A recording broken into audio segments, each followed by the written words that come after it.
أرأيتم إن كنت على بينة من ربي وآتاني رحمة من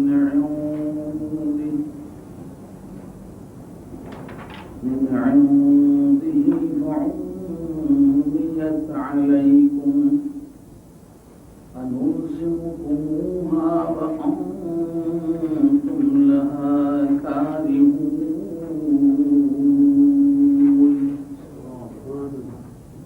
ويا قوم لا أسألكم عليه مالا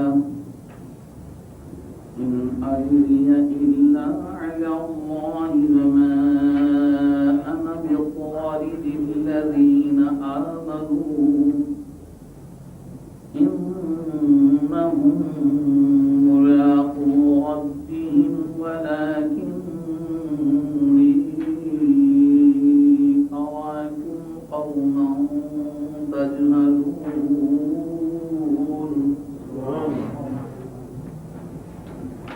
ويا قوم من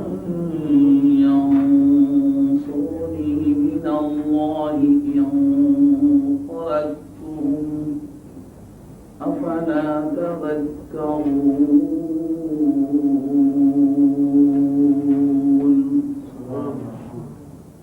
ولا أقول لكم عندي خزائن الله ولا أعلم الغيب ولا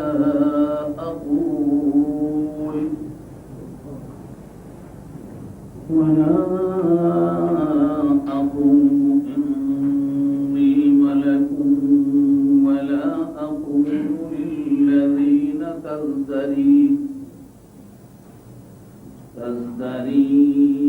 أعينكم لن يؤتيهم الله خيرا الله أعلم بما في أنفسهم إني إذا لمن الظالمين قالوا يا نوح قد جادلتنا فأكثرت جدالنا فأتنا بما تعدنا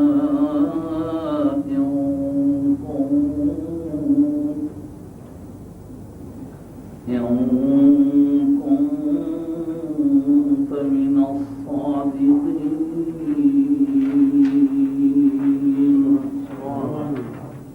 قال إنما يأتيكم به الله إن شاء وما أنتم بمعجزين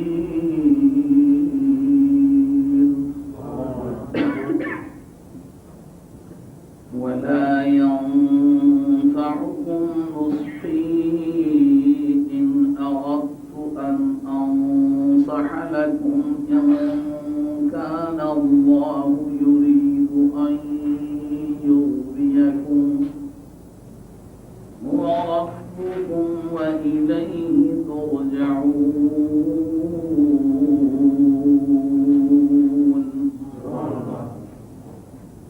أم يقولون افتراه قل إن افتريته فعلي إجرامي وأنا بريء مما تجرمون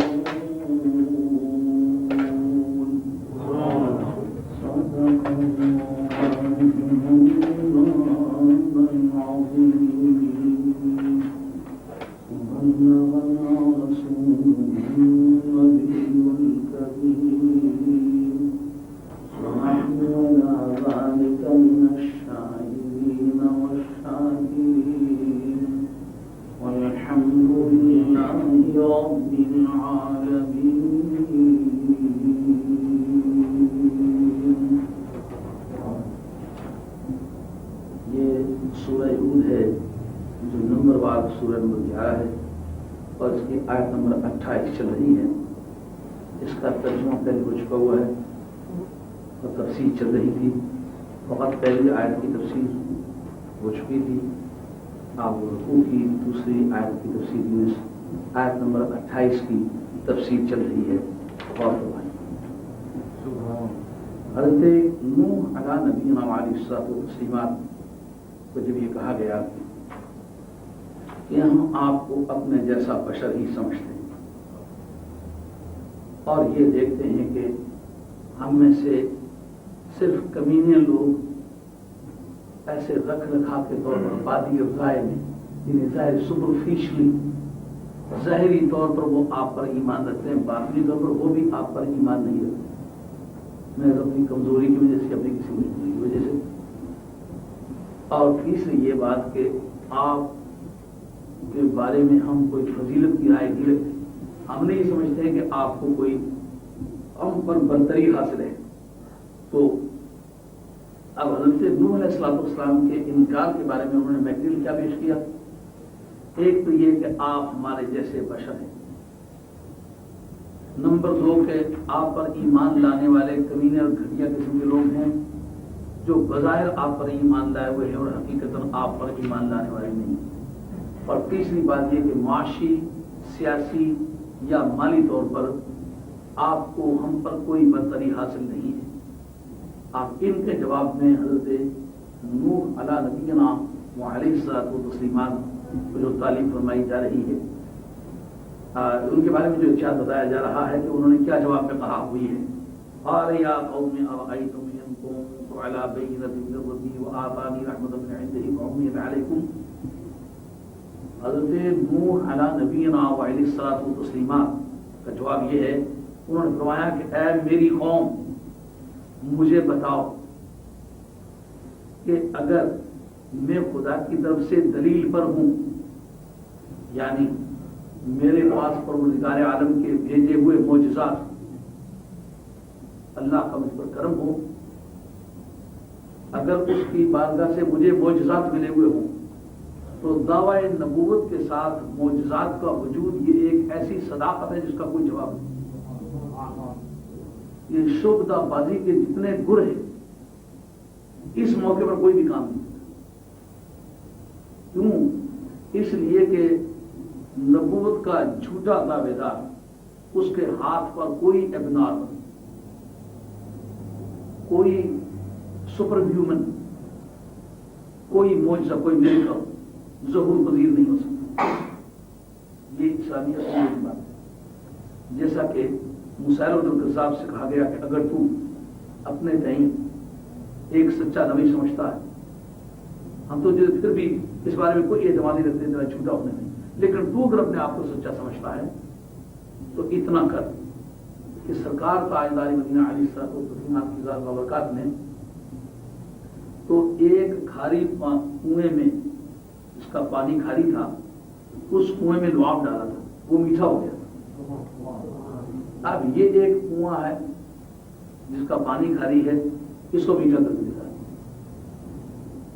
جب اس نے اس میں تھوکا تو بجائے میٹھا ہونے کے اس کے مکمل طور پر اس کی بو جو ہے پیشاب کی طرح ہو گئی اور اس کا ذائقہ بھی پیشاب ہو گیا. اب ایک مرتبہ ایسا ہوا کہ ایک آدمی کی ایک آنکھ خراب تھی. انہوں نے کہا کہ عیسیٰ علیہ السلام کی ذات بابرکات معذرات نابیناؤں کو بینا یہ عطا کیا کرتے تھے خدا کے فضل سے. تو اگر اپنے آپ کو سچا سمجھتا ہے تو اس آدمی کی ایک آنکھ نہیں ہے, خدا کی بارگاہ سے کرا دے گا تو سچا. اب جب اس نے پھونک ماری تو جو آنکھ سلامت تھی وہ بھی جاتی. تو کسی جھوٹے مدعی نبوت کے ہاتھ پر کبھی کوئی معجزہ ظہور پذیر نہیں ہو سکتا. تو حضرت نوح علیہ نبینا علیہ الصلوۃ والتسلیمات نے ان حالات میں جبکہ ان کو متعدد انبیاء علیہ السلام کی تعلیمات پہنچ چکی ہوئی ہیں, حضرت آدم علیہ السلام کی تعلیمات بالواسطہ یا بلا واسطہ اس قوم کے پاس موجود ہیں, حضرت شیس اور ادریس علیہ السلام کی تعلیمات ان کے پاس موجود ہیں.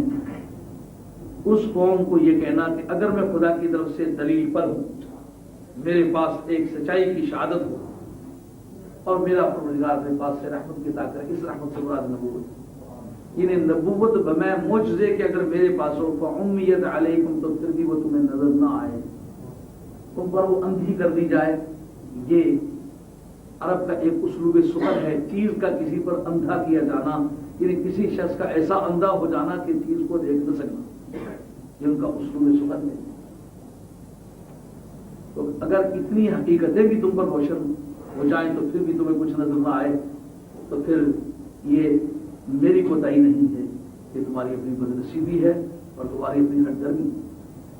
انہوں نے فرمایا اے میری قوم، اگر میں خدا کی طرف سے شہادت پر ہوں، یعنی میرے پاس میرے پروردگار کی ایک واضح شہادت ہو، وہ آتانی رحمت من عنده، اور میرا پروردگار اپنی طرف سے مجھے رحمت بھی مرحمت فرمائے، یعنی مجھے نبوت بھی عطا کی نہیں ہو، فعمیت علیکم، وہ تم پر اندھی کر دی جائے، یہ تمہیں وہ پھر بھی نظر نہ آئے اور تم اندھے ہو جاؤ اس باب میں، تو پھر اس میں میرا کیا قصور ہے؟ انلزمکموہا وانتم لہا کارہون، کیا ایسی حالت میں وہ تم پر چپیک دوں، تم پر چشمہ کر دوں، تمہارے گلے میں لٹکا دوں، جبکہ تم اس کو پسند نہیں کرتے ہو؟ یعنی نبوت کے پھول اصل میں ان لوگوں کا حصہ ہے جو ہزارہ مصیبتوں کے خارزاروں سے گزر کے آتے ہیں، جن کے پاؤں کو چبھے ہوئے کانٹے سب سے جاری کرتے، اور پلکوں کے بعد جو لوگ چل کے آتے ہیں، یہ ان کا حصہ ہے. یہ ایسا نہیں ہے کہ جاتے چور کے پیچھے یہ چیز پھینک دی جائے، نہیں، یہ طلبگاروں، آل تمنا، آل محبت، آل درد کو دی جانے والی دولت، یہ چوروں کے ہاتھ اٹھائی جانے والی دولت نہیں. کیا میں تمہیں وہ چپیک دوں درآں حال کہ تم اس کو ناپسند کرتے ہو؟ اس سے صوفیہ کہتے ہیں کہ اس وقت تک فیضان نہیں آتا جب تک محبت صحیح طور پر دیتا. یہ وجہ ہے کہ صوفیہ اپنے شیخ کے کتے کی تعظیم کرتے ہیں، اپنے شیخ کے شعر و ریاض کی تعظیم کرتے ہیں کہ جب تک محبت روانی پر نہ آئے فیضان روانی پر نہیں آئے.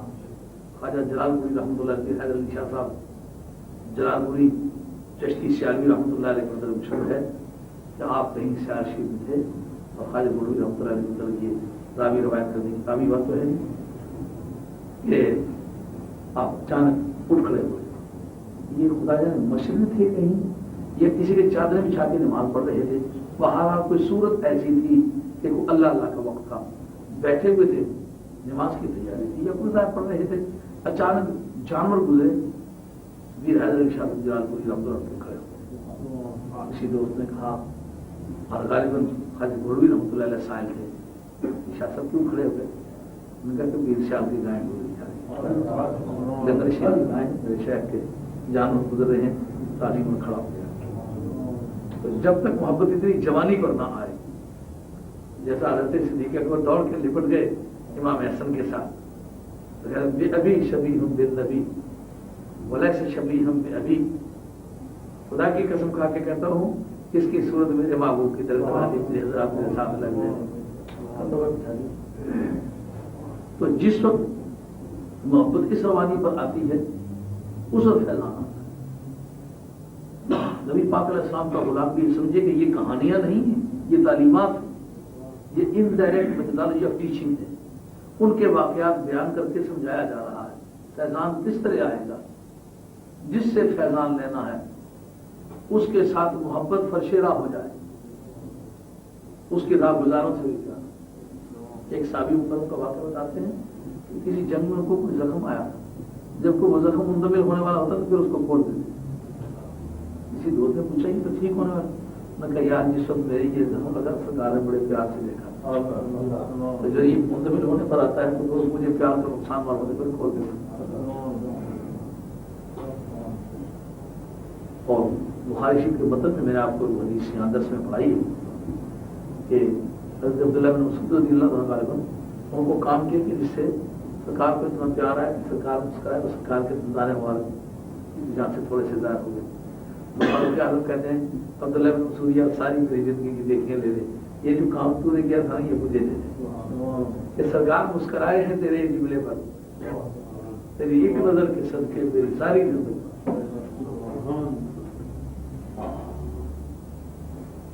اس لیے ان لوگوں کا درجہ اللہ کی بارگاہ میں بلند ہے کہ جس ذات پاک سے انہیں فیضان ہونے والا تھا، اس کی ایک ایک ادا سے اتنا لگاؤ تھا کہ پوری پوری زندگی سرکار کی ایک مسکراہٹ کو قربان کر دیا۔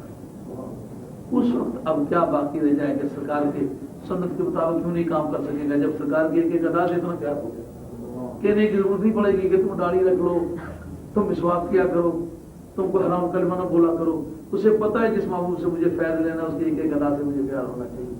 مجھے سونا اس طرح جیسے سرکار سے، مجھے جاگنا اس طرح جیسے سرکار جاگے، مجھے باتیں اس طرح کرنی جیسے سرکار باتیں کرتے، مجھے اپنے ظاہر و باطن میں نبی پاک علیہ السلام کی پوری زندگی کا جو فریم ہے وہ اپنی زندگی میں چلانا ہے، تاکہ میرے پیار کا نصاب پورا ہو۔ جب پیار کا نصاب پورا ہو جاتا تو فیضان اپنی پوری روانی ہے۔ جن کی محبت زیادہ جوان ہے انہیں کا فیضان کا مقام ہے۔ فرمایا قوم نے جو تین باتیں کی وہ ذہن میں ہے نا، کہ کیا کہا، آپ ہمارے جیسے بشر ہیں، آپ پر ایمان لانے والے کمینے لوگ ہیں، اور وہ ظاہری طور پر آپ ایمان لائے، بات نہیں کرو آپ پر ایمان نہیں لائے، اور ہم آپ کی کوئی فضیلت تسلیم نہیں کرتے، آپ معاشی یا سیاسی ہے یا مالی طور پر ہم لوگ کو برتری نہیں کرتے۔ اب ان تین نکات کے جواب میں دیکھیے کیا بیان چل رہا ہے۔ یا قوم لا اسالکم علیہ مالا، یار اگر میں مالی طور پر تم پر کوئی فضیلت نہیں رکھتا تو میرے دامن بھی تو نہیں پھیلا رہے، میری مدد کرو۔ پشت فاضن تک کا دوسرا عبادت بولے قدر اپنی وسیع شروع کرواتے ہیں، پشت فاضن تخت کا دوسرا سر بدے بس کپ مدے نہ دوسرا تختے کا کاؤس آئے جو ٹھوکر مار کے پرے کر دے، سر دے دے مگر غیرت کا دامن ہاتھ سے مت جانے۔ یا قوم لا اسالکم علیہ مالا، قوم کی میں تبلیغ کر رہا ہوں، اس کے بدلے میں تم سے مال کو نہیں مانگتا۔ یہ انبیاء علیہ السلام کا معیار ہے، یار تو سنا کس کا معیار ہے؟ انبیاء علیہ السلام کا معیار ہے۔ ان اجری الا علی اللہ، اور میرا اجر سوائے ذات باری کے اور کسی پر نہیں۔ اللہ لزوم کیا لیے آتا ہے، لیکن یہاں مجازر ہے، رب پر کوئی چیز واجب نہیں ہے۔ رب نے جو ہمیں زندگی بھی عطا فرمائی ہے اس کا فضل ہے۔ کسی نماز روزے حج زکات کا جو اجر عطا فرمائے گا یہ اس کا فضل ہوگا، یہ خدا کی ڈیوٹی نہیں، خدا کے ذمے کوئی چیز نہیں۔ ذمے کے معنی یہ نہ کرے تو پوچھا جائے کہ کیوں نہیں کیا، کوئی طاقت خدا سے پوچھنے والی نہیں۔ اگر ذمہ ہے تو اس کی رحمت کی ذمہ ہے، اسی لیے اس کا ترجمہ لوگ یہی کیا کرتے ہیں، اللہ لوگ کہتے ہیں ذمہ رحمت، اس کے رحمت کی ذمہ ہے، انہوں نے اپنے فضل سے یہ بات قبول کر لی ہوئی ہے، مگر اس کی ذمہ داری میں یہ بات شامل نہیں ہے۔ رزق جو دیتا ہے یہ اس کے ذمہ رحمت ہے، اس نے اپنے فضل سے یہ بات قبول کی ہوئی ہے، اس کی ڈیوٹی نہیں۔ اگلا جملہ جو ہے وہ انہوں نے اس بنیاد پر بولا ہے کہ انہوں نے کہا تھا یہ جو گھٹیا اور کم پایا اور سوسائٹی میں گرے پڑے لوگ اور ادنا قسم کے بادیہ پیما خاک نشین اور ٹکے ٹکے کے تھیلے تھیلے کے آدمی یہ آپ کے گردا گرد ہوتے ہیں تو ان کے پاس بیٹھتے ہوئے شرم آتی ہے۔ ہمارا معاشرے میں ایک سٹیٹس ہے، ہم کو سوسائٹی میں مقام رکھتے ہیں، ایسے پھٹے ہوئے کرتوں والے دریدہ دامن فرسودگی تبذل اور غربت جن کے رگو پیسے ٹپکی بھگتی ہے، ایسے لوگوں کی مجلس میں بیٹھنا یقیناً ہماری اہانت ہے۔ ہم نے اپنا ایک سیاسی اور معاشی مستقبل بنایا ہے، ہمارا معاشرے میں ایک مقام ہے، ہم اس سوسائٹی میں بیٹھ کے نہیں کھونا چاہتے۔ اگر آپ ہماری موجودگی مانگتے ہیں تو ایک بڑی پیمانے پر ہم آپ کے پاس اکٹھے ہونے والے ہیں، شرط یہ ہے کہ ان کمینوں کو اپنے پاس سے ہٹا دیں۔ اس سے ایک بات سب سے پہلے یہ جان لو کہ ہر دور میں آل حق کے گردا گرد غریبوں کا ہجوم ہوتا رہا، نبیوں کا انکار غریبوں کا موضوع ہی نہیں ہے، یہ امیروں کا مضمون ہے۔ اس کے بعد نبی پاک علیہ السلام کے غلام بھی جتنے آل حق ہیں ان کے گردا گرد غریبوں کا ہجوم ہے، جو بڑے بڑے شہنشاہ اور بڑے بڑے نواب ہیں ہمیشہ انکاری عقیدے کے ساتھ رہے۔ ہاں جب پیسہ پاس ہونا تو عقائد میں جتنے بھی کھانے ہوتے ہیں انکار والے وہ اپیل کرنے لگتے ہیں، نہیں نہیں نہیں یہ بھی بند وہ بھی بند، یہ بھی بند وہ بھی بند، تو بند والے فارمولے پر آدمی عمل کرنے لگ جاتا ہے، ماننے کی عادت نہیں رہتی۔ پھر عقیدے میں بھی وہی عقیدہ موافق پڑتا ہے جو نہ ماننے والا عقیدہ، کیونکہ وہ بڑائی کو تحفظ دیتا ہے نا، تو جی کوئی نبی بھی ایک جیسا ہمارے جیسے، یہ عقیدہ اس کو کھانے لگتا ہے۔ اور یہ بیماری صرف پیسے کی ہوتی ہے. اگر پیسہ ہاتھ سے چلا جائے تو ہر ایک آدمی کو کہتے ہیں یار میں تو بہت غریب آدمی ہوں تو آدمی تو بہت بہتر آدمی ہوں. یہ دولت کا نشہ ہوتا ہے. ان کا بھی یہ پرانا نشہ چلا آ رہا ہے. دولت کو یہ بیماری بڑی پرانی لگی چلی آ رہی ہے. نبی سے ایمان کر رہے ہیں. حالانکہ نبی جن کو اپنی صحبت کے لیے خاص کر لے, نبی کا جو معیار مزاج شناسی ہوتا ہے وہ ساری کائنات میں لاجواب ہوتا ہے. فرشتوں کا تقدس نبی کی نبوت و قربان ہے. ایک نبی کے قدموں کے سامنے فرشتوں کے سجدوں کی جبین جھکی ہوئی نظر آتی ہے. میں مسجود ملائک ہوں, مجھے انسان ہی رہنے دے. لیکن ایک انسان کی پیشانی فرشتے کے سامنے جھکی ہوئی نظر نہیں آتی. تو اتنا بڑا عظیم انسان, اس کے انتخاب کے لوگ ان کو کہتے ہیں ان کو دھتکار دو تاکہ ہم آپ کے پاس بیٹھیں. آپ نے جواب میں کتنی خوبصورت بات کہی, لجپالوں کی کیا حسینہ ماں انا بتارے دل الذین آمنوا, جنہوں نے میرا کلمہ پڑھا ہوا ہے نا میاں میں ان کو دھتکارنے والا نہیں. کیسے لا تطرد الذین یدعون ربهم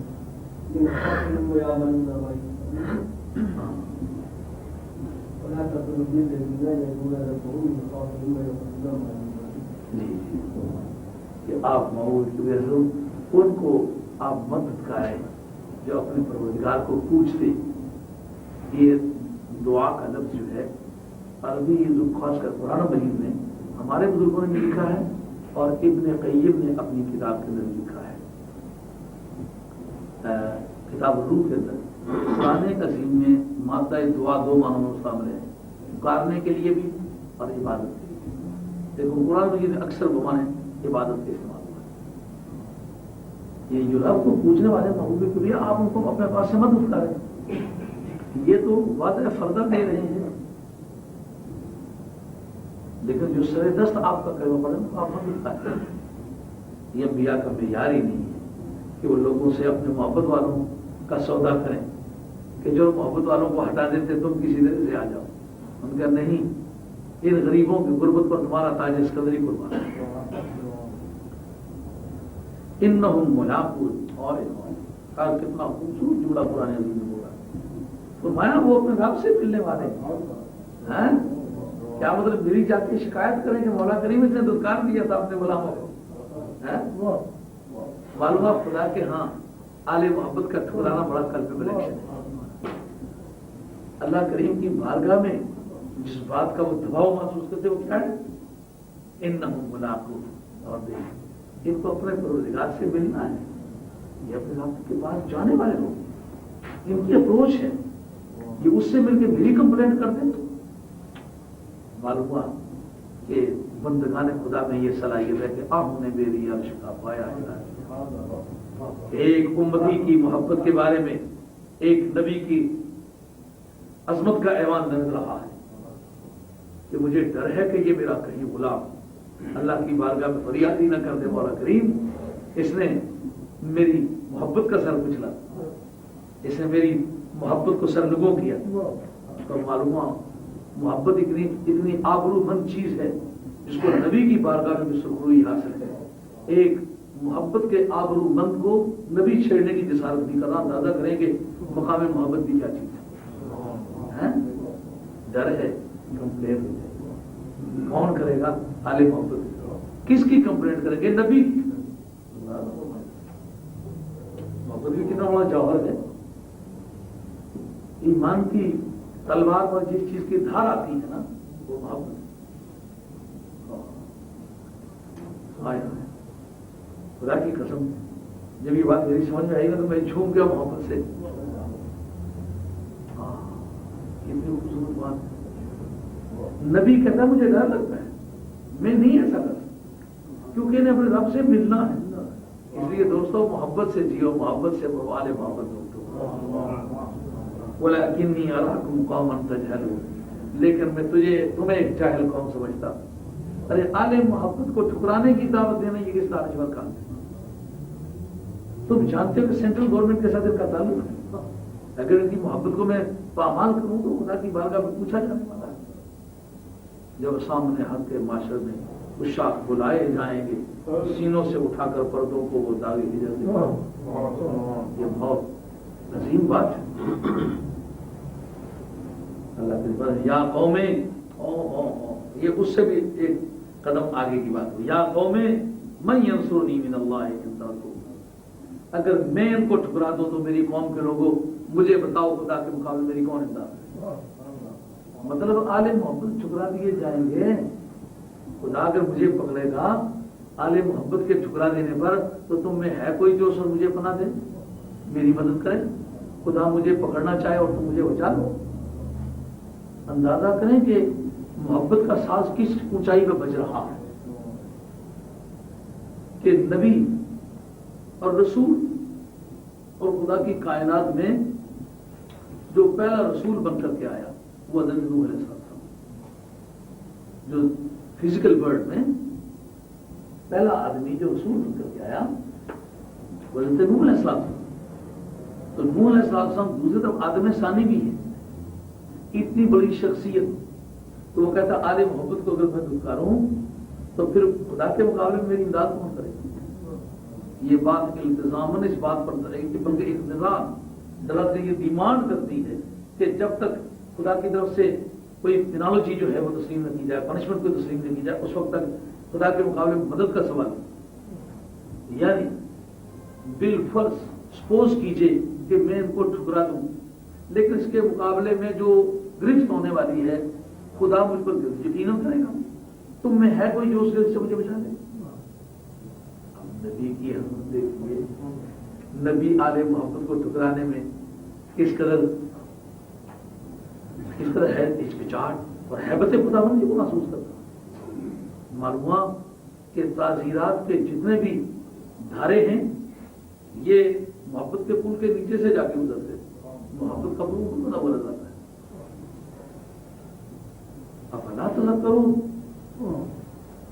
کیا تم جانتے نہیں، کیا تم نصیحت نہیں حاصل کرتے ہو؟ اب یہ تو حضرت نوح علیہ السلام کا مضمون تھا، اب رب کریم نے خود جو انہیں فرمایا وہ کیا بات؟ ہاں ولا اقول لکم، اب وہ جو خود فرمایا وہ انعام کی آیت نمبر 50 میں ہوا تھا۔ یہ نوح علیہ السلام کا مضمون چل رہا ہے، ولا اقول لکم انی خزائن اللہ۔ اب یہ جواب ہیں وہ جو آیت نمبر 27 میں 3 پوائنٹ میں نے عرض کیے تھے، ایک تجھے اپنے جیسا بشر سمجھتے ہیں، ایک دوسرا یہ کہ صرف کمینے لوگوں نے تیری پیروی کی ہے اور وہ بھی ظاہری طور پر اندرونی طور پر وہ آپ پر ایمان لانے والی تھی، دو، اور تیسری یہ کہ آپ کو ہم پر کوئی فضیلت حاصل نہیں۔ اس کے جواب میں وہ فرماتے ہیں ولا اقول لکم عندی خزائن اللہ، تم نے جو کہا کہ مالی یا معاشی طور پر آپ کو ہم پر کوئی فضیلت حاصل نہیں ہے، اس کا جواب یہ ہے ولا اقول لکم عندی خزائن اللہ، میں تم سے یہ تو نہیں کہتا کہ میرے پاس اللہ کے خزانے ہیں۔ یعنی اگر میں نے یہ کہا ہوتا کہ میں تو مالدار آدمی ہوں کہ کروڑوں پاؤنڈ میں تمہیں دے دوں گا، یہ تو ہمیشہ گمراہوں کی عادت ہے اور جھوٹے مذہبوں کی عادت ہے کہ وہ پیسوں پر فلا کرتے ہیں۔ سچے مذہب جو ہے پیسوں کو ٹھوکریں مار دیا کرتے ہیں، سنیاں قبول کر لیا کرتے ہیں۔ دنیا کا کوئی سچا مذہب بتاؤ جو پیسوں کے سہارے چلا ہو۔ نبی کریم علیہ السلام کا مذہب غربت کی حالت میں چلا، ان الاسلام بدا غریبا ثم سیعود غریبا ثم سیعود کما بدا کما قال علیہ السلام، متعدد روایات ہیں، غریبوں سے شروع ہوا ہے پھر غریبوں کے پاس لوٹ کے آئے گا۔ یہ جس طرح شروع ہوا تھا اسی طرح اس کا خاتمہ ہوگا۔ اور حضرت نوح علیہ السلام کو خود وہ قوم کہہ رہی ہے کہ کمینے آدمی نے کم پایا، جو معاشرہ سوسائٹی میں کم پایا لوگ ہیں وہ آپ پر ایمان لائے ہیں۔ اللہ حاضر کیا ہے، نبیوں پر ایمان لانے میں پہل کرنا غریبوں کی عادت ہے، اور مرتے دم تک ساتھ نہ چھوڑنا یہ غریبوں کی عادت ہے۔ تو جھوٹے مذہبوں کی عادت ہے، وہ پیسوں پر پرورش پاتے ہیں۔ مرزائیوں نے اپنے مذہب کو پھیلانا چاہا تو پیسے جب تک تقسیم ہوتے رہے اس وقت تک مذہب چلتا رہا، جب پیسے بند ہوئے تو سمٹنا شروع ہو گئے۔ آپ دیکھتے ہیں کہ چینل مختلف ملکوں میں فنڈ کھولے ہوئے ہیں اور پیسے دے پنجاب میں چند مقامات مجھے وہ قانونی دیکھنے کا اتفاق ہوا، جو غریب طبقے کے لوگ تھے امریکن نے اپنے وہ فنڈز میں سے ان کو پیسے دیے، ان کو کرسچن بنایا، حالانکہ ان کے باپ کرسچن نہیں تھے، وہ پیسے کے لیے کرسچن بنے۔ لیکن پوری دنیا میں وہ جگہ بتاؤ جہاں مسلمانوں کی طرف سے پیسے کسی کو دیے جاتے تو مسلمان ہو جاؤ۔ مسلمان تو آج بھی پیسہ پلے سے بھی دے رہا ہے، جان بھی دے رہا ہے، مال بھی خرچ کر رہا ہے، اور ہر طرح کی صحبتیں بھی سہ رہا ہے۔ یہ سچے مذہب کی علامت ہے، اس کے باوجود موجے رواں کی طرف بڑھتا چلا جا رہا ہے۔ آج غالباً 1 ارب کے ہیر پھیر میں دنیا میں مسلمان ہیں، اور اللہ کا شکر ہے کہ دن بدن بڑھ رہے ہیں، باوجود اس کے کہ دنیا کی بڑی طاقتیں مسلمانوں اور اسلام کو کچلنے کے لیے یہ چوٹی کا زور لگا رہی ہیں، اور مسلمانوں کی معاشی اور سیاسی مشکلات بے انتہا ہیں، اور سیاسی طور پر آج پوری دنیا میں مسلمانوں کو کسی طرح بھی گریٹ پاور کا کوئی نہ شائبہ ہی نظر آتا ہے، نہ انہیں کوئی طاقت ہی نظر آتی ہے۔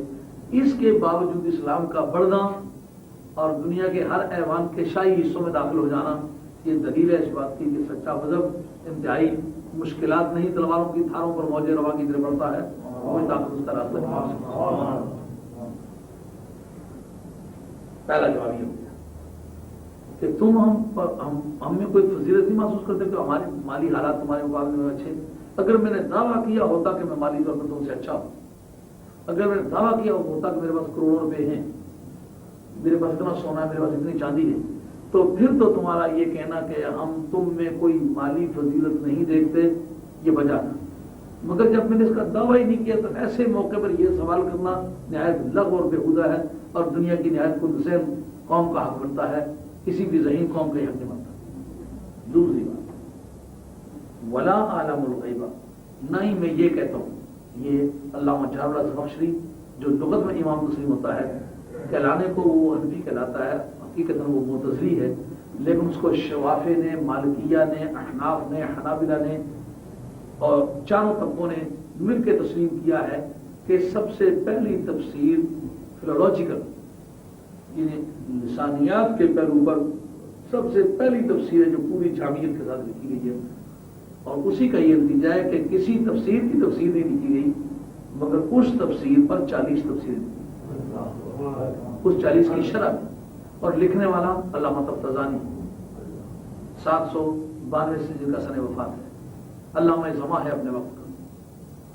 جس آدمی کے مناظر تیمور لنگ کے دربار میں ہوتے ہیں، اور خدا کی زمین پر اپنی شخصیت کا ایک اکیلا انسان، اور یہ آج بدنصیبی سے ان کا مزاج جو ہے روس کے قبضے میں، اور اس نے اس پر حاشیہ لکھا ہے علامہ سید شریف الدین جرجانی نے، یہ حنفی مذہب کے ہیں، اور اس آدمی نے تقریباً 1.25 لاکھ آدمی پڑھایا ہے مختلف وقتوں میں، اور 740 میں ان کی ولادت ہوئی ہے، اور 816 میں ان کا انتقال ہوا ہے، اور جن کتابوں کے میں میر میر میر آتا ہے یہ سب ان کی لکھی، اور چوٹی کی کتاب اس کا حاشیہ اس کی شرح لکھی، انہوں نے بھی علامہ جعفر اللہ زمخشری کی کشاف پر شرح لکھی، جیسے چوٹی چوٹی کے نام پر آ گئی 40 شرح تک میرے علم میں ممکن ہے اس کے علاوہ بھی لکھی ہے، تو اس نے لکھا ہے کہ یہ بھی مقولہ ہے، اقولو ہے، نہ وہ کہتا ہوں نہ یہ کہتا ہوں، یہ نفی کہنے کی ہے، نفی ہونے کی نہیں ہے۔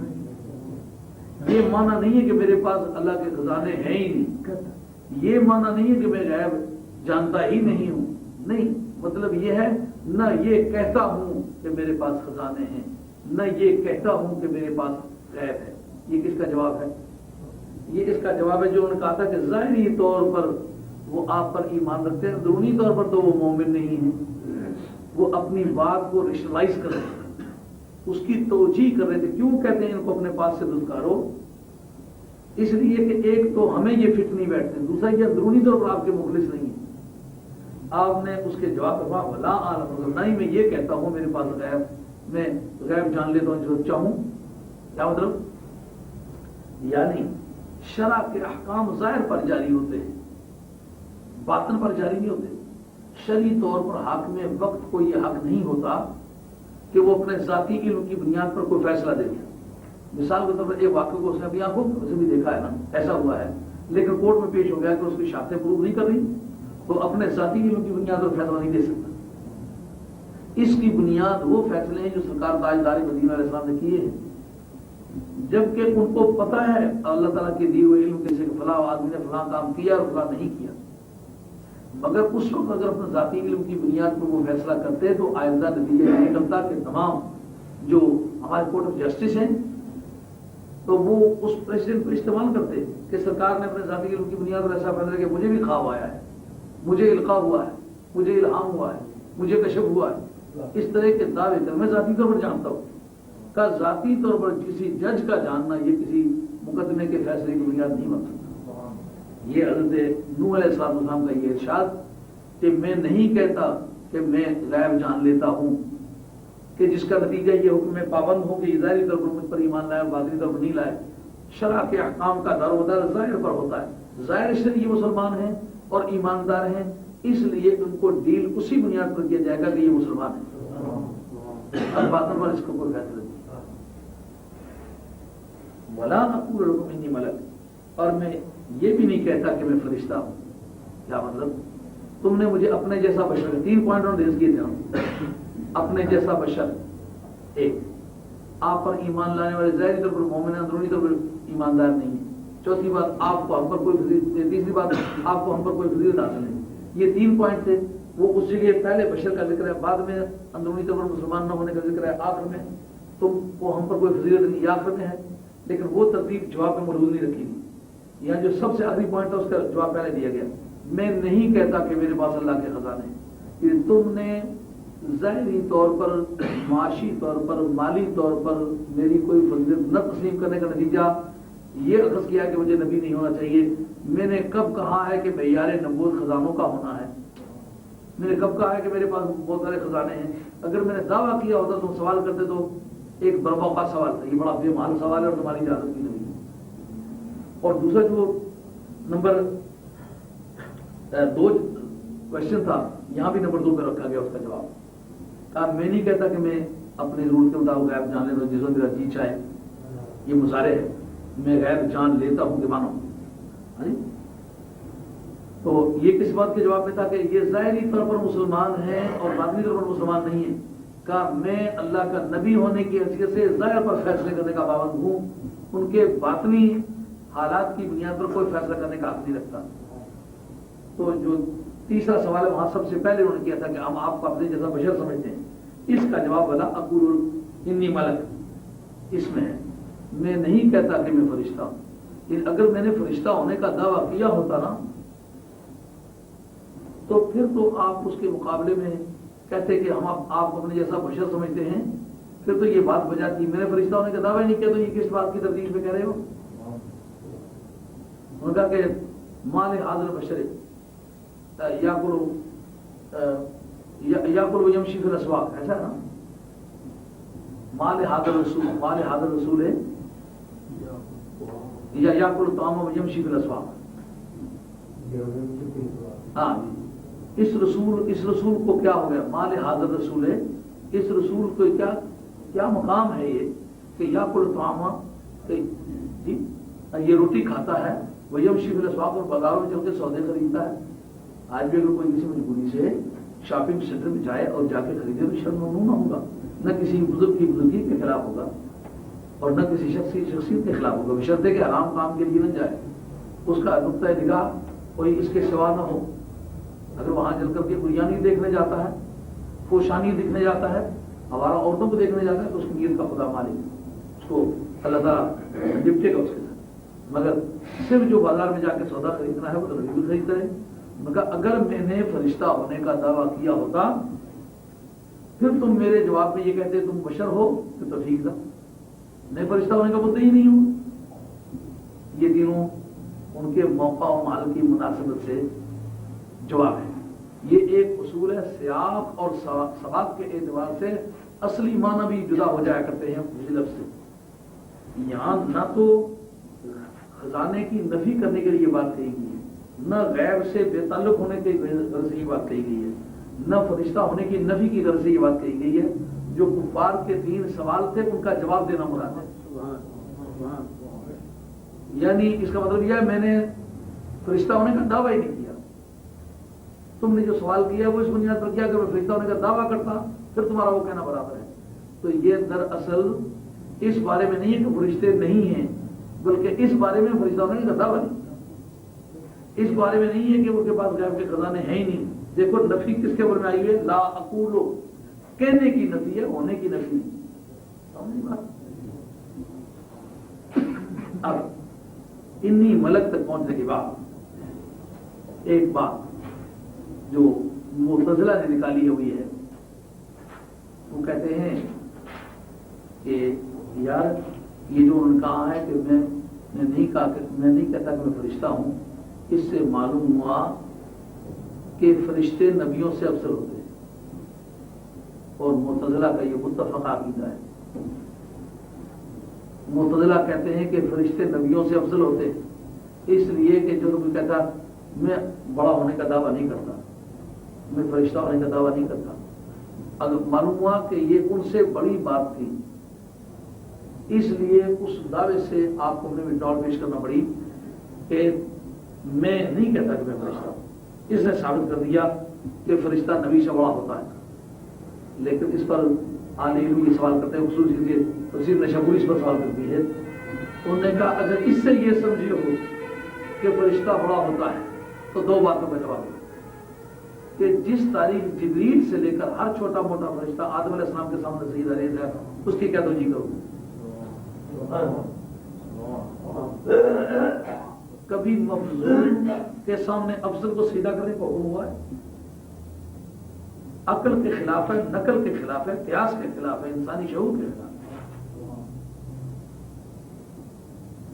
سیدھا کرنے کی بنیاد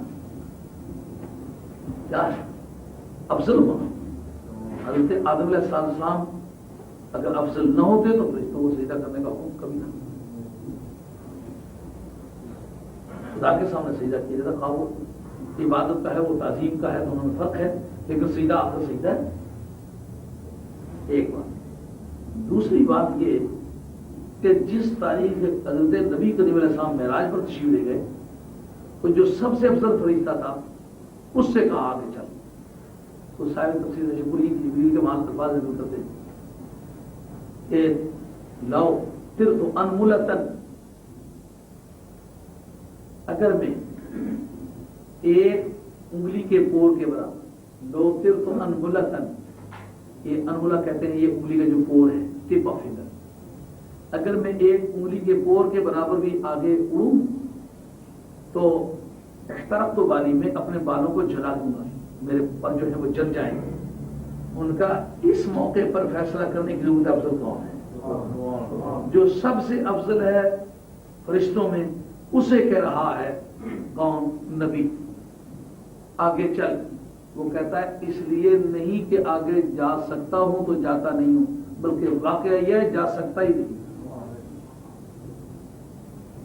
اور ایک روایت میں یہ ہے کہ لو طرت انملتن لاحترقت، اگر میں اس سے آگے ایک انگلی کے پور کے برابر اڑ گیا ہوتا تو پہلے ہی جل گیا ہوتا. یہ ماضی شرطیہ تمنائی کا لفظ. لو طرت انملتن لاحترقت، اگر میں اس سے پہلے بھی کبھی ایک انگلی کے پور کے برابر اڑ گیا ہوتا تو میں کبھی کا جل گیا ہوتا. اب اس کا مقصد یہ ہے کہ جس جگہ سے آگے جبریل کے جانے کی سکت نہیں ہے اس سے کوئی آگے جانا چاہتا ہے. اب جس بارڈر کو کوئی نہیں پار کر سکا وہ بارڈر اس کے منزلت کی انتہا ہے. اس سے جو آگے پرواز کرے وہ مطلب افضل، اگر افضل نہ ہوتا تو کبھی پرواز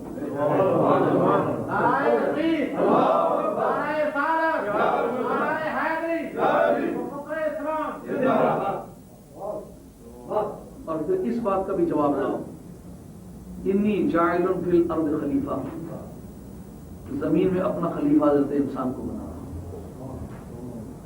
انہوں نے باقاعدہ یہ کہا اتجعل فیہا من یفسد فیہا ویسفک الدماء ونحن نسبح بحمدک ونقدس لک. انہوں نے اپنے وجہ برتری بیان کی، ہم تیری تسبیح کرتے ہیں، تیری تحلیل کرتے ہیں، تیری شان بیان کرتے ہیں، تیری عبادت کرتے ہیں، تیری تقدیس کرتے ہیں. اس کو تو پیدا کرنا کہ جو وہاں فسادی وہاں جھگڑا ہوا. ذرا فرشتوں کی بصیرت کا بھی اندازہ کیجیے. فرشتے کو پتہ ہے کہ جھگڑا. یہ کہنا کہ جناب پہلے گھوڑوں کی زمین پر حکومت تھی، گھوڑے شرارت کیا کرتے تھے، زمین کی تاثیر یہ تھی، نبی کے اللہ کی بارگاہ میں پریزمپٹیو قسم کی بات کرنے کی ضرورت کرنا یہ فرشتوں کے لائق نہیں.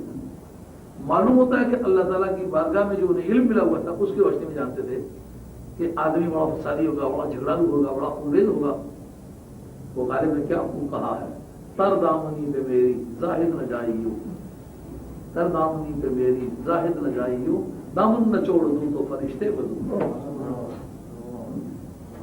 تو حضرت انسان کو جس وقت کے خلیفہ بنایا جا رہا تھا، انہوں نے اپنی برتری اور اس کے ساتھ وجوہات دونوں چیزیں بیان کی۔ رب کریم نے فرمایا انی عالم والا تعلیم، میں جانتا ہوں تو نہیں جانتا۔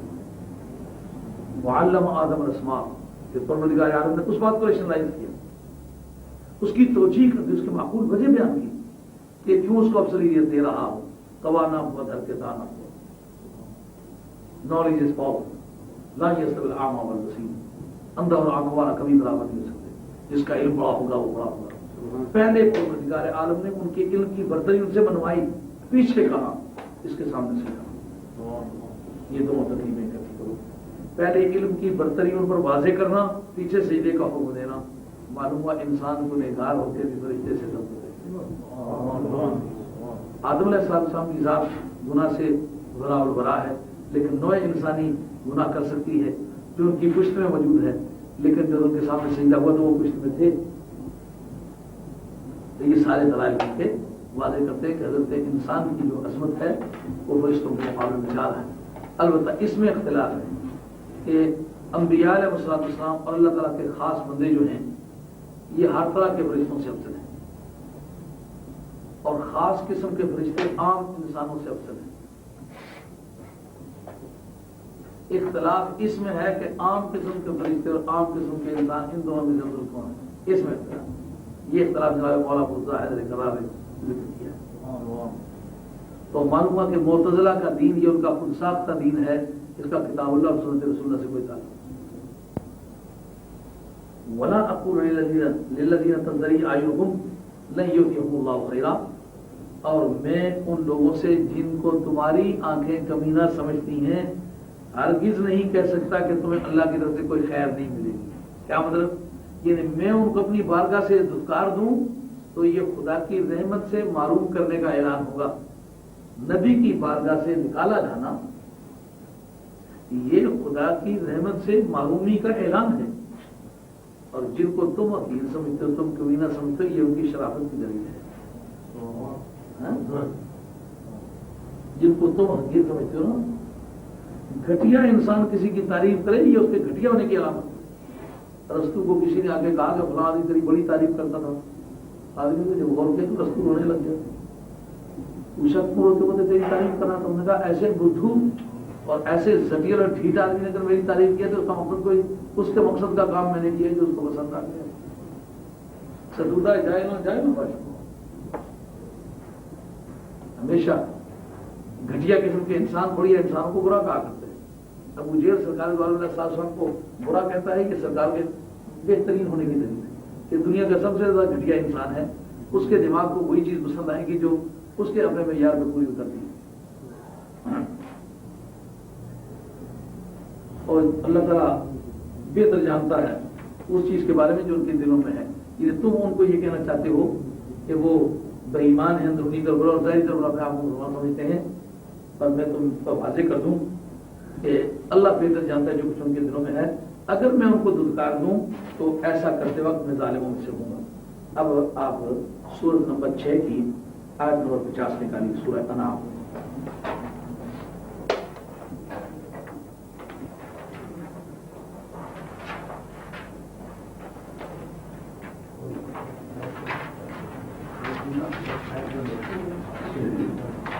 جی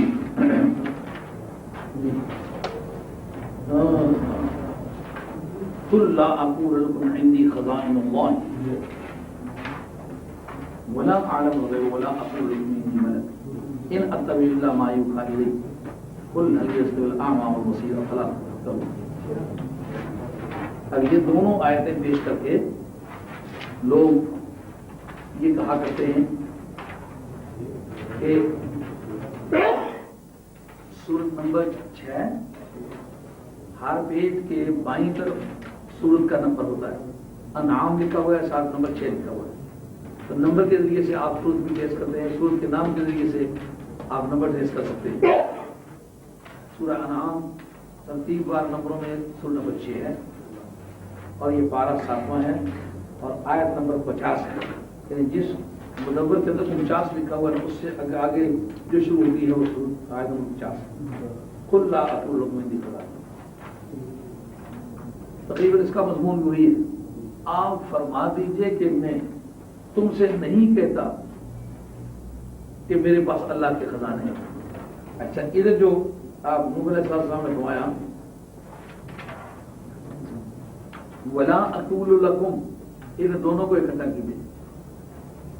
تو اس بات میں سرکار دو عالم علیہ السلام کو فرمایا کل تو کہہ دے، رب کہتا ہے میں نے کہا کہ کہہ دے.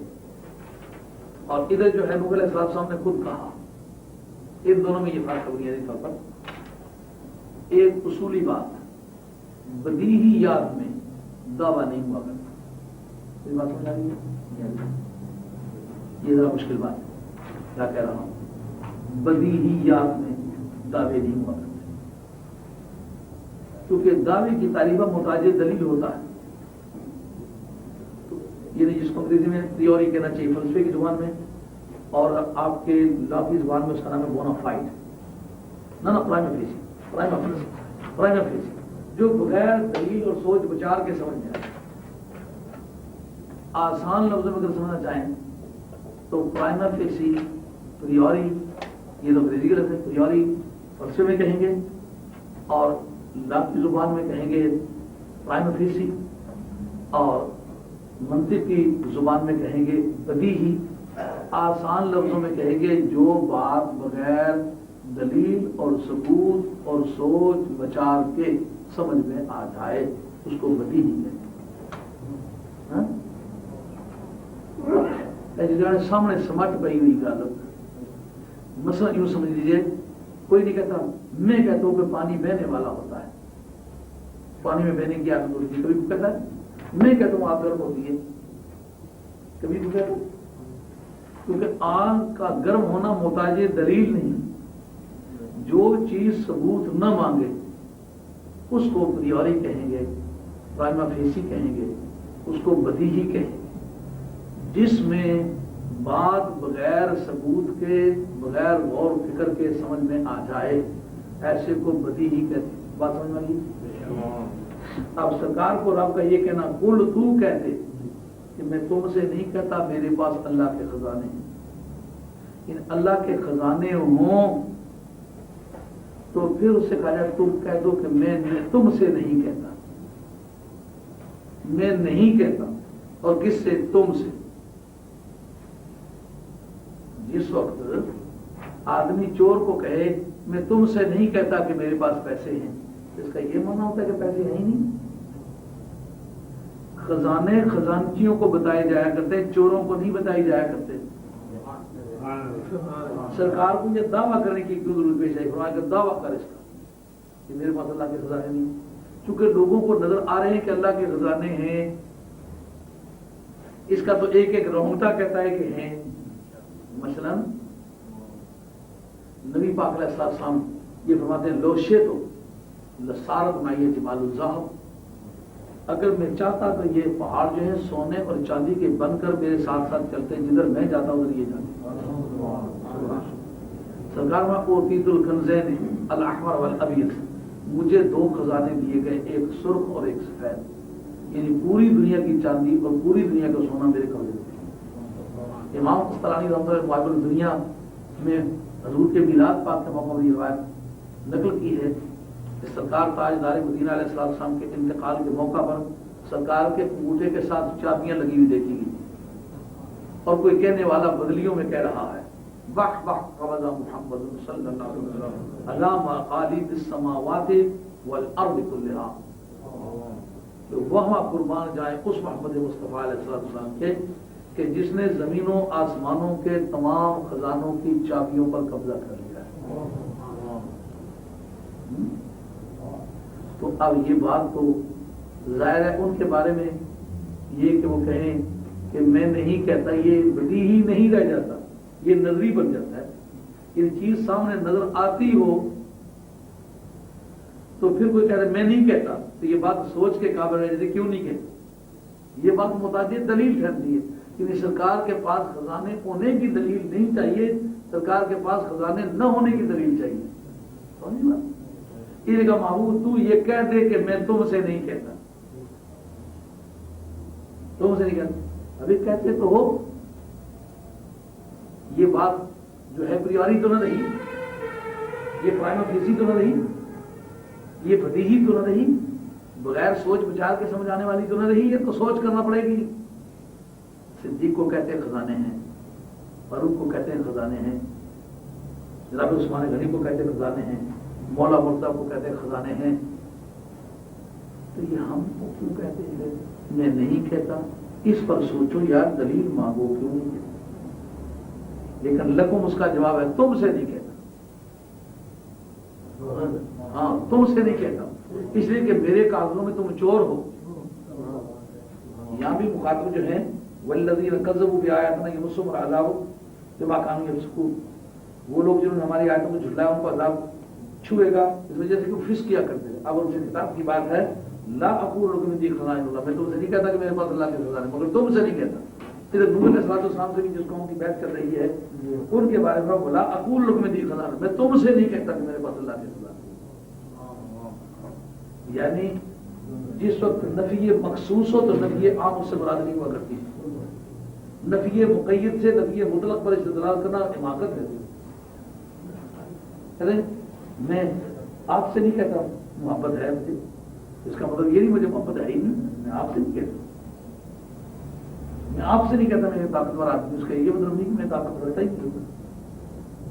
اب لکم اور لکم ادھر بھی اور ادھر بھی، اس کا مخاطب بھی کفار ہے اور اس کا مخاطب بھی کفار ہے. تو جو اس کا مطلب سمجھتا ہے مجھ سے بات ہو رہی ہے، معلوم ہوتا ہے اپنے آپ کو کس سب میں سمجھتا ہے. بات سمجھ آئی نہیں؟ بات بولے بڑی نہیں بڑی، کتنی صاف ستھری بات ہے. یہ بات ہو رہی ہے کافروں سے، وہ سمجھتا ہے مجھ سے ہو رہی ہے. کیا مطلب؟ صدیق اکبر نے تو یہ نہیں سمجھا کہ مجھ سے یہ بات ہو رہی ہے، اور کیا تو نہیں سمجھا یہ بات مجھ سے ہو رہی ہے. یار بات غیروں سے ہو رہی ہے، تو غیروں میں سے تو اپنے آپ کو کس سمجھ میں سب میں سمجھ رہا ہے. معلوم ہے یہ پوری سب کی غلطی ہے، یہ چھوٹی موٹی غلطی نہیں. یہ اس وقت شک کر سکتا ہے جب کفار کی صف میں کھڑا ہو. تو یہ بات پہلے واضح ہو چکی ہے کہ پہلے کفر جیسی غلاظت سینے میں آتی ہے، پیچھے نبی کے لیے بشر کے الفاظ بات پر آتے ہیں. ایک تو نفیہ کہنے کی، رومی کیا خوب کہہ گئے، بر زبان شکفل در دل راز، لب خاموش و دل پر از آواز. سینے کے اندر خزانے اڑ رہے ہیں لیکن زبانوں پر برے خاموشی. لب خاموش و دل پر از آواز. دل تو ایک ہنگامہ قیامت خیز ہے لیکن زبان پر برے خاموشی. کہنے کی اس سے صوفیہ جو ہے نا وہ اپنے آپ کو دنیا بھر کا سب سے زیادہ کمزور آدمی سمجھتے رہے، جبکہ ان کے اشاروں پر کائنات میں تبدیلیاں آتی رہی لیکن اپنے آپ کو کمزور سے کمزور تر آدمی سمجھتے. یہ اس کو ضبط کہتے ہیں صوفیہ کی زبان، ضبط یعنی کمال ہو مگر اظہار نہ. اس لیے صوفیہ کہتے ہیں یہ جو کرامتوں کی بھرمار ہونے لگتی ہے نا، یہ دو منزلوں پر ہوتی ہے. یا ولایت صغریٰ کے وقت ہوتی ہے جبکہ آدمی چھپانے کا پابند ہوتا ہے تو اس سے اظہار مشہور ہو جاتا ہے، کیونکہ نبی پر معجزے کا اظہار واجب ہے اور ولی پر کرامت کا اخفاء واجب ہے. نبی دعویٰ کرنے کا پابند ہے کہ دعویٰ کرے میں نبی ہوں، اور ولی پابند ہے کہ زندگی بھر دعویٰ نہ کرے کہ میں ولی ہوں. یہ ولایت شورا کی منازل ہے. جو ولایت کبریٰ، ولایت علیٰ، ولایت ملائکہ، ولایت انبیاء کہ آخری پوائنٹ پر پہنچتا ہے نا تو پھر اس پر ایک ایسی منزل آ جاتی ہے کہ موتو قبل اطلب موتو کی منزلوں کو پار کر جاتا ہے. ویسا جیسا قیامت میں جا چکا ہے. اب وہ اگر کسی بات کا اظہار بھی کرے تو پر کوئی اثر نہیں، جیسا سرکار بغداد ہے فرماتے ہیں انی ارد القضاء بعد ما ابرم، جب تقدیر کو اٹل کر دیا جاتا ہے میں اس وقت تقدیر کو کرتا ہوں. یہ اس منزل پر پائے چلا. جیسے کہ ابن تیمیہ نے اپنی کتاب اولیاء الرحمان جو لکھی ہے میرے پاس موجود ہے، اس کے اندر لکھا ہے کہ بعض بندگان خدا، بعض رجال اللہ، اللہ کے مرد ایسے ہوتے ہیں کہ تقدیر پر آگاہ ہو جاتے ہیں مگر راضی برضا. تقریر پر راضی ہو جاتی ہے، جس طرح تقریر چلتی ہے ساتھ ساتھ چلتی جاتی ہے۔ لیکن بعض بندگان خدا وہ ہوتے ہیں کہ جو تقریر انہیں موافق پڑے اس کے ساتھ چلتے، جو موافق نہ پڑے گھٹنے ٹیک کے بیٹھ جاتے، جب تک وہ تقریر بدل نہ جائے پیچھے نہیں ہٹتے۔ ان میں سے سرکار بغداد یہ ابن تیمیہ نے نام لیا۔ ابن تیمیہ دور حاضر کے جو اپنے آپ کو غیر مقلد وغیرہ یا دوسرے عقیدوں سے تعلق ظاہر کرتے ہیں، یہ حقیقت عقیدے میں اس کے مقدمے 728 میں یا 727 میں اس کا انتقال ہوا، 8ویں صدی کا۔ تو اس نے بھی لکھا ہے سرکار بغداد کا نام اس نے بھی لیا، لیکن غالباً اس لیے لے گیا کہ وہ اپنے آپ کو ہمبلی سمجھتا ہے۔ تو سرکار بغداد بھی فقہ میں ہمبلی تھے، اس رشتے سے لکھی ہے، باہر لکھی ہے یہ ہونے بات کہ سرکار بغداد ان لوگوں میں سے ہیں جو تقدیر کو بدل دینے والے بندے۔ تو بر زبان شکوف لدر دل راز ہا لفظ موشو دل راز ہا واز ہا، یہ کہنے کی نفی ہے، یہ ضبط ہے اللہ۔ اور کبھی ضبط اٹھ جاتا ہے، جیسا کہ حضرت باجی بستانی رحمۃ اللہ یا خواجہ جنید بغدادی دونوں کی طرف نسبت کر کے یہ واقعہ بیان کیا جاتا ہے۔ ممکن ہے یہ دونوں کو الگ الگ پیش آیا ہو کہ آپ کی بارگاہ میں ایک مادرزاد نابینا آیا، اس نے آ کے کہا کہ دعا کرے میں بینا ہو جاؤں، مادرزاد نابینا۔ انہوں نے کہا کہ تم مادرزاد نابینو، ایسے نابینے کو آنکھیں اللہ کی بارگاہ سے دلانا کہ عیسیٰ علیہ السلام کا کام تھا، یہ میرا کام نہیں۔ اس وقت وہ پیچھے ہٹ کر دیوار کے ساتھ ٹکرے مارنے لگ گیا، مطلب مولا کریم جس بھی تیرے بندے کے پاس گیا وہ نا امید مجھے کرتا ہے۔ اس کا مقصد یہ ہے کہ دنیا میں اس وقت تیرے بندوں کے لیے کوئی جائے بنا نہیں ہے۔ اگر اس ولی کے دربار سے میں خالی ہاتھ جاتا ہوں تو آپ کو جینا نہیں چاہتا۔ دیوار سے جو چند ٹکرے ماری خون بہنے لگا، تو باعث گستامی یا خواجہ جنید بغدادی ان دونوں میں سے کسی ایک بزرگ پر، یہ دونوں بزرگوں پر اپنے وقت میں رقص طاری ہو گیا۔ بس عالم وجدانیت میں رقص کرتے ہیں اور شور مچاتے ہیں، نحن نفعل کیف نشاء، نحن نفعل کیف نشاء، نحن نفعل کیف نشاء۔ ہم جس طرح چاہتے ہیں کرتے ہیں، ہم جس طرح چاہتے ہیں کرتے ہیں۔ عیسیٰ علیہ السلام کون تھے کرنے والے، تم کون ہو کرنے والے؟ وہاں بھی کرتے تھے تو ہم کرتے تھے، یہاں بھی کریں گے تو ہم کریں گے۔ اب تھوڑی دیر کے بعد بلا کے تو ان آنکھوں میں ہاتھ کرے تو 2 قطرے گرے آنکھوں سے، اسی وقت آنکھیں گرا۔ اب وہی آدمی پہلے کہہ رہے تھے میرے مسکین آدمی میں کچھ نہیں کر سکتا، وہی آدمی جن کی زبان پر بول رہا تھا کوئی ہم جس طرح چاہتے ہیں کرتے ہیں۔ تو رومی رحمۃ اللہ علیہ اس پر بھی لکھتے ہیں، انہوں نے گفتہ اللہ ہوا گرچہ حکم عبداللہ ہوا، اس کا کہنا رب کا کہنا ہوتا ہے، اگرچہ بندے کی زبان سے نکل رہا ہوتا ہے لیکن کہنا اسی کا ہوتا ہے۔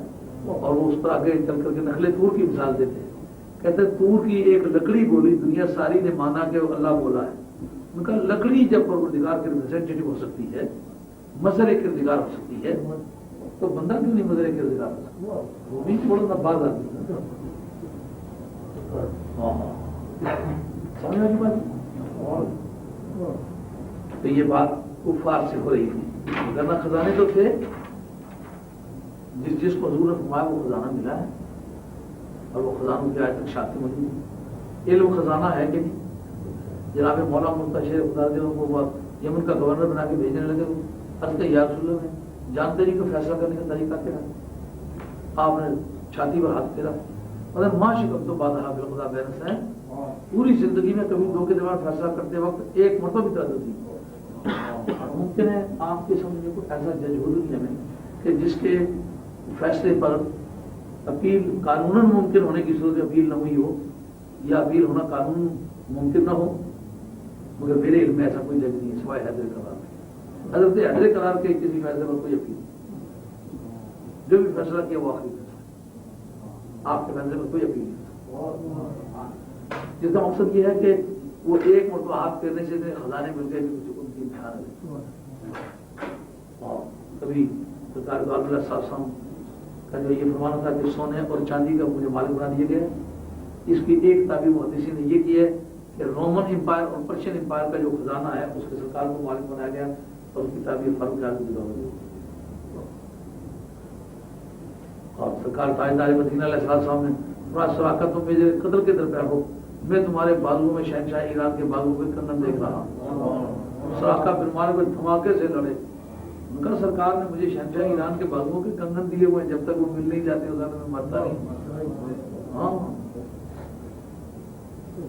اگر وہ خزانے کے ہونے کا یقین نہ رکھتے تو کبھی یہ بات وہ کبھی نہیں کرتے۔ اور یہ کہنا کہ میں فرشتہ ہونے کا مدعی نہیں ہوں، یہ ان کی نظروں کے اعتبار سے، کیونکہ بات کفار سے ہوتی ہے نا، تو کفار کی نظر ہے فرشتے کو بہت بڑا سمجھتے ہیں، ان کا فرشتہ ہونے کا میں بھی دعویٰ نہیں۔ تمہارے نزدیک وہ مرتبے کی ترقی ہے، میرے نزدیک مرتبے کا زوال ہے۔ ہاں لیکن مخاطب کے حال کے اعتبار سے کلام کرنا، یہ حال خطاب کی ضرورت ہے، یہ عین واقعہ بھی ہو سکتا ہے اور عین واقعہ کے خلاف بھی ہو سکتا ہے۔ میں نہیں کہتا کہ میں فرشتہ ہوں۔ اس جگہ نبی پاک علیہ السلام کا اس بات کی تردید کرنا جو مخاطب کے ذہن میں ہے، اس سے اپنی حقیقت حال واضح کرنا مراد نہیں، حال مخاطب کے مطابق کلام وارد کیا جا رہا ہے۔ اس کو قرآن عظیم کا وہ منتظر وجوہ خطاب، انہیں قرآن عظیم میں دیکھا جائے گا مخاطب کون ہے، اس سے بات ہو رہی ہے۔ جیسا میں آپ سے بات کر رہا ہوں تو میں سمجھتا میں مسلمانوں سے بات کر رہا ہوں، اگر یہی چیپٹر میں کسی ہندو کو پڑھاؤں یا عیسائی کو پڑھاؤں تو اس وقت میرا انداز سخن اور ہوگا، تو اس کا یہ مطلب نہ ہوگا کہ بالکل پہلے ہی وہی میری سوچ ہے۔ میں سمجھوں گا مخاطب کے حال کے مطابق مجھے کون سا کلام بات ہے۔ اس کا مخاطب جو کہ کفار ہیں، اس لیے مسلمانوں کو اس کا اپنا عقیدہ نہیں بنانا کی بات نہیں چاہیے، بڑی صاف ستھری بات ہے۔ اور نہ ہی میں یہ کہتا ہوں کہ میں غیب جان لیتا ہوں، یہ نور علیہ السلام کا بیان ہے، اسی کے سرکار والوں کے سامنے میں یہ بھی نہیں کہتا کہ میں غیب جان لیتا ہوں، جبکہ سرکار والوں نے صاحب کا غیب جان باب اخبار عن الغیوب پورا باب ہے۔ مثلا قرآن عظیم کی آیت لا تسألوا عن اشیاء ان تبد لکم تسؤکم، کہ تم ایسی چیزوں پر سوال مت کرو۔ غالباً یہ سورہ مائدہ کی آیت نمبر 100 ہوگی، 101 ہوگی یا ایھا الذین آمنوا لا تسألوا عن اشیاء ان تبد لکم تسؤکم۔ یہ اشیاء جو ہے گرامیٹیکلی اتنا مشکل کام ہے کہ جو کسی سے پوچھا جائے تو کوئی موقع لال ہوگا جو بتائے گا کہ یہ اشیاء کیا ہے۔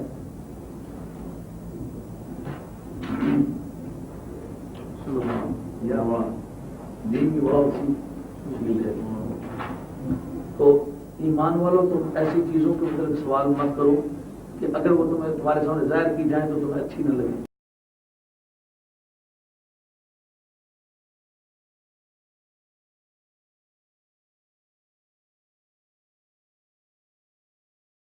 آپ لوگوں میں مشہور تھا اس کے سوا نام لیے تمہارا باپ فلاں، اور ایک اور شخص نے سوال کیا حضور تمہارا باپ فلاں،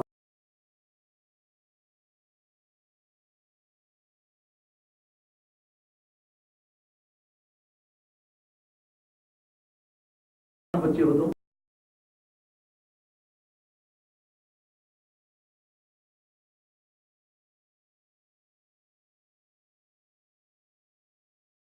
اور کا نام لے رہے تھے تو تمہاری کیا رہ جاتی بات؟ مگر اگر سرکاری حبشی کا نام لیتے تھے اپنے آپ کو اسی کا بیٹا سمجھ لیتا، مگر یہ کسی نے کہا کہ آپ کو کس طرح پتا ہے، یہ یقین ہے۔ اور نبی پاک علیہ السلام نے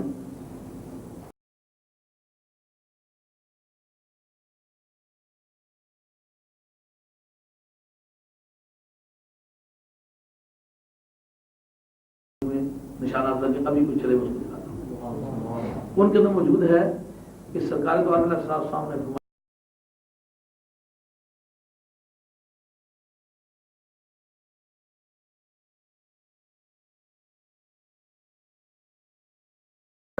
کہتے ہیں دوسرے دن خدا کے عزت و جلال کی قسم کھا کے کہتا ہوں کوئی انچ ایک اپنی جگہ سے سرک نہیں سکا، ٹھیک اسی کے گرا اسی کے بنا۔